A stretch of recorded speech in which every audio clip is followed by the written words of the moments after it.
इस कहानी में हमें दिखाया जाता है कि एक जहरीला वायरस फैलने की वजह से पूरी दुनिया के सभी इंसान ज़ॉम्बी में बदल चुके हैं। लेकिन ये कोई आम ज़ॉम्बी नहीं, बल्कि ये इतने तेज हैं कि दौड़ते हुए हवाई जहाज को भी पकड़ सकते हैं। कुछ तो इतने चालाक हैं कि इंसानों से भी हटकर सोच सकते हैं, और कुछ ज़ॉम्बी कई किलोमीटर दूर अपने टारगेट को सूंघने की ताकत से ढूंढ सकते हैं। लेकिन इस खतरे से घिरी हुई दुनिया में अब सिर्फ 2 ही इंसान जिंदा बचे हैं। क्या ये दोनों सर्वाइव कर पाएंगे या नहीं, जानते हैं आज की इस वीडियो में। कहानी की शुरुआत में हम एक लड़के को देखते हैं जो अपने कमरे में बैठकर टीवी पर कार्टून देख रहा होता है कि तभी अचानक टीवी का सिग्नल चला जाता है और स्क्रीन पर एक इमरजेंसी रिपोर्ट आने लगती है। ये खबर उस लड़के की मुस्कुराहट छीन लेती है। टीवी में बताया जाता है कि दुनिया भर में एक बहुत ही जहरीला वायरस फैल गया है, जिससे इन्फेक्टेड लोग कुछ मिनटों के अंदर भयानक ज़ॉम्बी जैसे बन जाते हैं। ये वायरस बहुत तेजी से फैलता है और पूरी दुनिया इस वायरस की चपेट में आ चुकी है। टीवी पर वार्निंग है कि सब महफूज जगह छुप जाएं। लड़का दहशत में न्यूज देख रहा है, तभी ऊपर कमरे से डरावनी आवाजें आती हैं। उसकी सांसें हलक में अटक जाती हैं। वो डरते हुए ऊपर जाता है। पता चलता है ये बहन का मजाक था। दोनों भागकर अपनी माँ के पास जाते हैं। माँ बहुत ज्यादा खौफ में होती है। वो पायलट पति को कॉल मिलाती है। पति बताता है वायरस तेजी से फैल रहा है, तुम लोग मेरा वेट मत करो, जल्दी शहर छोड़कर दूर निकल जाओ। वो बच्चों को तसल्ली देता है, कहता है माँ तुम्हें सेफ जगह ले जाएगी। वो वीडियो में अपना लकी ब्रेसलेट दिखाता है। इसे बेटी एबिगेल ने बनाया था। एबिगेल ये देखकर खुश हो जाती है। उधर माँ जल्दी जल्दी सामान पैक करती है। तभी बाहर से चीख पुकार सुनाई देती है। वो बच्चों को लेकर बाहर भागती है। कार में बैठते ही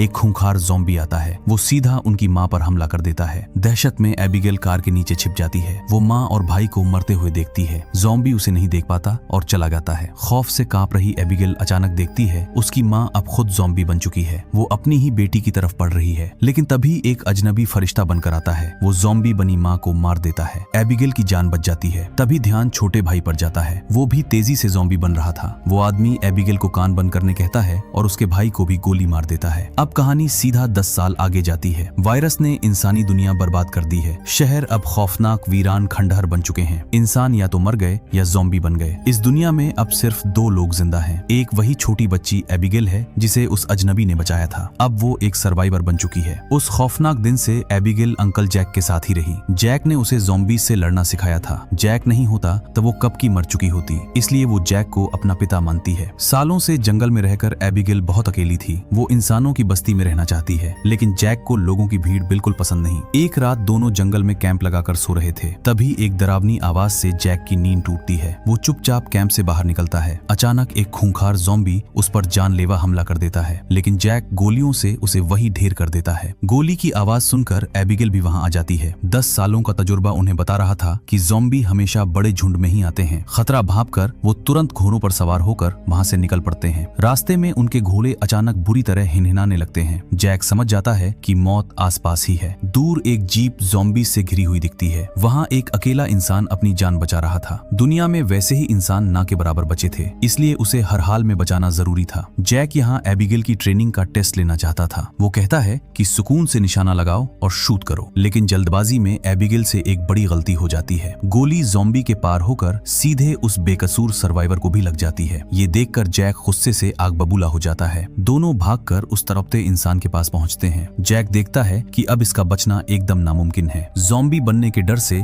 जैक खुद ही उसे मार देता है। इसके बाद वो कार से जरूरी सामान निकालने लगते हैं। जैक उस मरे हुए आदमी के जूते निकालकर पहन लेता है। सब कुछ शांत लग रहा होता है कि तभी कहानी पलट जाती है। अचानक वहाँ हथियारों से लैस बहुत सारे लोग आ जाते हैं और उन्हें चारों तरफ से घेर लेते हैं। बंदे की नजर जैसे ही जैक के पैरों में उस मरे हुए साथी के जूतों पर पड़ती है, उसे शक हो जाता है कि इन्होंने लूटपाट के लिए उसका मर्डर किया है। वो लोग भड़ककर जैक और एबिगेल को जान से मारने ही वाले होते हैं कि तभी कार से एक प्रेग्नेंट औरत उतरकर उन्हें रोक लेती है। लेकिन कहानी पलट जाती है जब अचानक काला घोड़ा फिर से मौत का अलर्ट देता है और अगले ही पल जंगल से डरावनी आवाजें गूंजने लगती हैं। देखते ही देखते ज़ॉम्बीज़ का एक विशाल झुंड खूंखार तूफान की तरह उन पर टूट पड़ता है। उनकी रफ्तार इतनी तेज थी कि किसी को संभलने या भागने का कोई चांस ही नहीं मिलता। मजबूरी में सबको अपने हथियार निकालकर वहीं खूनी जंग शुरू करनी पड़ती है। गोलियां तो चल रही थीं, लेकिन ज़ॉम्बीज़ की सुनामी के आगे सब बेबस थे और वो एक एक करके ग्रुप के लोगों को चीरने फाड़ने लगते हैं। एक हट्टा कट्टा आदमी भी ज़ॉम्बी के दांतों का शिकार हो जाता है और तड़पकर खुद को गोली मारना चाहता है, लेकिन बदकिस्मती से उसकी गन खाली हो चुकी थी। मौत को इतना करीब देखकर एबिगेल तुरंत उस प्रेग्नेंट औरत को गाड़ी में बैठाती है, जहां जहां उसका पति पहले से मौजूद था और जैक फुर्ती से कार स्टार्ट करके उन्हें वहां से निकाल ले जाता है। उस पूरे ग्रुप में से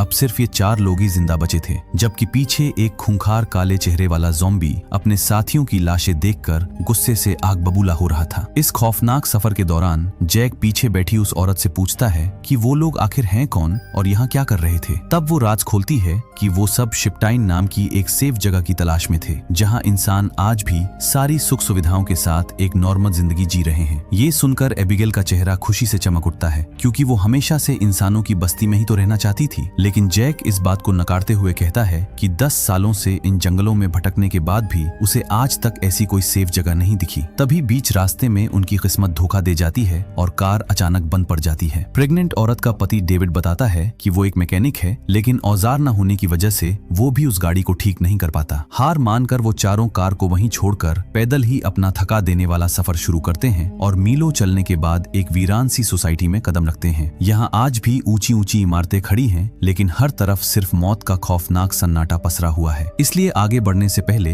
वो लोग चौकन्ने होकर इस रहस्यमयी जगह की तलाशी लेने लगते हैं। महफूज जगह पाकर वो रात वहीं गुजारने का फैसला करते हैं। आग जलाकर खाना पकता है। एबिगेल शिपटाउन जाने के लिए बहुत बेताब थी। प्रेग्नेंट औरत उसे एक नई उम्मीद देती है। वो बताती है कि रेडियो पर शिपटाउन वालों से कांटेक्ट हो चुका है। वो एक बेहद खूबसूरत और आजाद जगह है। ये सुनकर एबिगेल की आंखों में एक नई चमक आ जाती है। उधर जैक बाहर चारों तरफ खतरनाक जाल बिछा देता है, ताकि खतरा पास आते ही फौरन पता चल जाए। अंदर आकर जैक एक मैप खोलता है। वो कहता है कि कुछ दूर जाकर हमारे रास्ते अलग हो जाएंगे, लेकिन एबिगेल इस फैसले से बुरी तरह भड़क जाती है। वो जैक से बहस करती है। डेविड अपनी प्रेग्नेंट वाइफ को अकेले नहीं बचा पाएगा, हमें उनके साथ जाना ही होगा। लेकिन जैक कहता है कि समझदारी से काम लो, भीड़ का मतलब है मौत को सीधा बुलावा। एबिगेल गुस्से में वहां से चली जाती है। उन्हें नहीं पता था कि वो काले चेहरे वाला खूंखार ज़ॉम्बी उनकी गाड़ी सूंघता हुआ वहां पहुंच चुका है। अगली सुबह एबिगेल छत पर बचपन की फोटो देख रही थी। तभी अचानक पेड़ों से डरावनी सरसराहट होती है। वो समझ जाती है कि मौत अंदर आ चुकी है। सबको वार्निंग देने के लिए वो नीचे भागती है। तभी एक खूंखार ज़ॉम्बी उसके पीछे पड़ जाता है। जान बचाते हुए वो वापस सीढ़ियों पर चढ़ती है। वो ज़ॉम्बी को जोरदार झटका देकर नीचे गिरा देती है, लेकिन इस चक्कर में उसका खुद का बैलेंस बिगड़ जाता है। वो नीचे गिरने ही वाली थी कि जैक ऐन वक्त पर उसे बचा लेता है। थोड़ी देर बाद वो काले चेहरे वाला ज़ॉम्बी अपने झुंड के साथ वहां पहुंचता है, लेकिन वो सीधे जैक के बिछाए जाल में फंस जाते हैं। एक जोरदार धमाका होता है और कई ज़ॉम्बी मारे जाते हैं। धमाके की गूंज से जैक समझ जाता है कि शिकारी अभी भी उनके पीछे हैं। शुक्र है कि वो लोग वहां से काफी दूर निकल चुके थे। रास्ते में एबिगेल को अचानक याद आता है, पास ही एक छोटा सा एयरपोर्ट है जहां उसके फादर काम करते थे। शायद वहां कोई प्लेन मिल जाए जिससे वो सीधा शिपटाउन पहुंच सके। जैक मना करता है कि खुली जगह पर गए तो मौत पक्की है, वहां प्लेन मिलना भी लगभग नामुमकिन है। लेकिन एबिगेल की जिद के आगे उसे झुकना पड़ता है। वो लोग एयरपोर्ट पहुंचते हैं, पर वहां कोई प्लेन नहीं था। जैक ताना मारता है कि मैंने तो पहले ही कहा था। लेकिन सब कुछ बदल जाता है जब वो एक छोटे से गराज का दरवाजा खोलते हैं। लकीली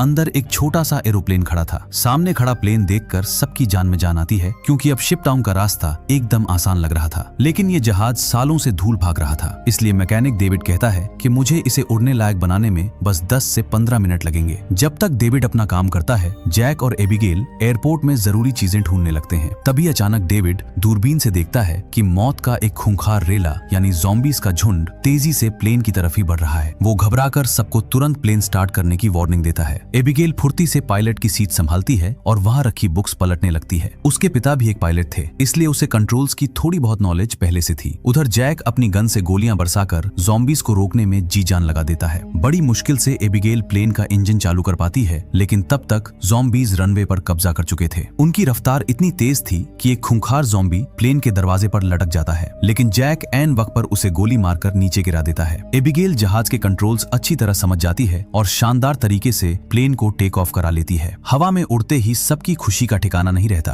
क्योंकि वो जल्द ही सीधे शिपटाउन पहुंचने वाले थे। लेकिन सब कुछ बदल जाता है जब ये खुशी पल भर की मेहमान साबित होती है। 10 सालों से कबाड़ बने इस प्लेन के इंजन से अचानक धुआं उठने लगता है। एक जोरदार ब्लास्ट होता है और प्लेन तेजी से जमीन की तरफ गिरने लगता है, पर जैक अपनी सूझबूझ से प्लेन को एक घने पेड़ पर क्रैश लैंड करा देता है।